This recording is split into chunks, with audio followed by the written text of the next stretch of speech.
पावसाळा चालू झालेला आहे. मकेही बाजारात आलेले आहेत.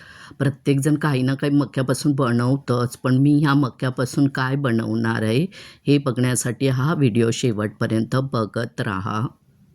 2 कप मके घेतलेले आहेत. 1 ग्लास पाणी घेतलेलं आहे कढईमध्ये आणि मके मी छान धुवून घेतलेलं आहे. पाण्याला उकळी काढायची आहे आणि गॅसची फ्लेम मीडियम ठेवून झाकण लावून 5 मिनिट छानपैकी मके शिजवून घ्यायचे आहेत.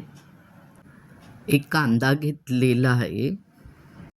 कांदा एकदम बारीक चिरून घ्यायचा आहे. 2 हिरव्या मिरच्या घेतलेल्या आहेत, त्याही बारीक चिरून घ्यायच्या आहेत. कोथिंबीर घेतलेली आहे, तीही बारीक चिरून घ्यायची आहे. मी सर्व स्वच्छ धुवून घेतलेलं आहे. कोथिंबीर तुम्ही आवडीप्रमाणे घेऊ शकता. 5 मिनिट झालेले आहेत. मके शिजलेले आहेत छानपैकी.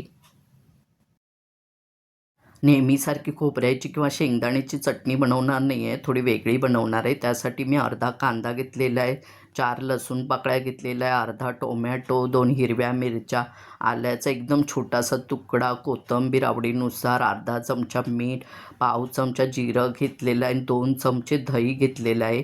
दही जर खूपच आंबट असेल तर 1च चमचा घ्या.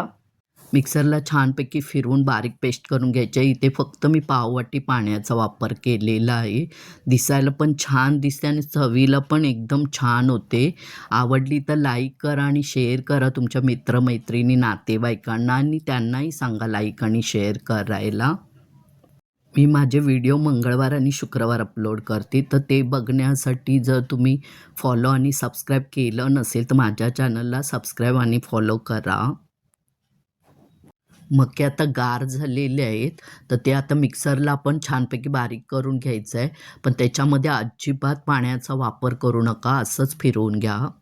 बाउलमध्ये काढून घेऊया. ह्याच्यातच आपण बारीक चिरलेला कांदा घ्यायचा आहे, 2 हिरव्या मिरच्या बारीक चिरलेल्या, कोथिंबीर आणि आवडत असतील तर 4-5 कढीपत्त्याची पानं घ्या. इथे मला ते भांडं कमी पडलं म्हणून मी दुसरा बाउल घेतलेला आहे. तर त्याच्यात मी अर्धा चमचा आलं लसूणची पेस्ट घातलेली आहे, पाव कप तांदळाचं पीठ म्हणजे 4 चमचे घातलेलं आहे, चिमूटभर हिंग, पाव चमचा हळद, अर्धा चमचा लाल तिखट घातलेलं आहे कारण आपण मिरच्याही वापरलेल्या आहेत. तर अर्धा चमचा गरम मसाला, अर्धा चमचा धनाजिरा पावडर, अर्धा चमचा मीठ, अर्धा चमचा ओवा हातावर चोळून घालायचा आहे आणि 2 चमचे साधं तेल घालायचं आहे. अर्धा कप बेसन घेतलेलं आहे, ते छानपैकी हाताने मिक्स करून घ्यायचं आहे. तेल छान तापवून घ्या आणि गॅसची फ्लेम लो टू मीडियम करून छानपैकी भजी तळून घ्यायची आहेत. तर तुम्ही भजी कोणत्याही आकाराची करू शकता, लहान मोठ्या.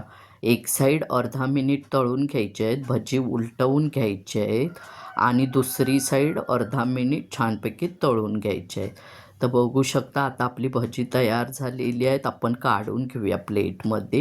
ही अजिबात तेलकट होत नाहीत. भजी बाहेरून छान अशी कुरकुरीत होतात आणि आतून सॉफ्ट होतात आणि चटणी तर छानच झाली. चटणीबरोबर एकदम छान लागते. करून बघा आणि आवडलं ना तर कमेंट करा. मला तुमची कमेंट वाचायला खूप आवडतं. तुम्ही वेळात वेळ काढून व्हिडिओ पाहिल्याबद्दल धन्यवाद. मस्तच.